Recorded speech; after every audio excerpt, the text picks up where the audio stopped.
घोसी जल मीनार से दर्जनों घरों में नहीं हो रही पानी की सप्लाई, विभाग बना उदासीन। दरअसल मामला घोसी नगर पंचायत क्षेत्र के प्रखंड परिसर में लगे जल मीनार का है, जिससे पानी की सप्लाई दर्जनों घरों में नहीं हो पा रही है।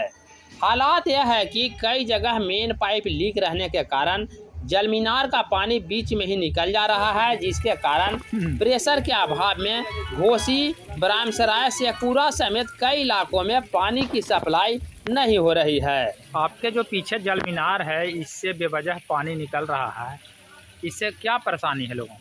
परेशानी तो सर बहुत है। इसमें परेशानी ये है कि इसके चलते जो है पानी निकलने के चलते अक्सर यहाँ पानी नहीं पहुँच पा रहा है, क्योंकि इसका आज से नहीं कभी कई दिनों से चल रहा है सब बर्बादी पानी का। तो इसके चलते आम पब्लिक को पानी का बहुत कष्ट हो रहा है। और पाइप में प्रेशर नहीं बनता है? बिल्कुल नहीं, पर आधा तो पहुँचता ही नहीं सर, आधा तो पहुँचता ही नहीं है, ऐसा स्थिति है। तो क्या नाम हुआ आपका? मेरा नाम धर्मेंद्र हुआ, घर? बैरामपुरा। तो आपके गांव तक पानी पहुंचती है? नहीं। नहीं, घोसी से जनसंवाद खबर के लिए पंकज शर्मा।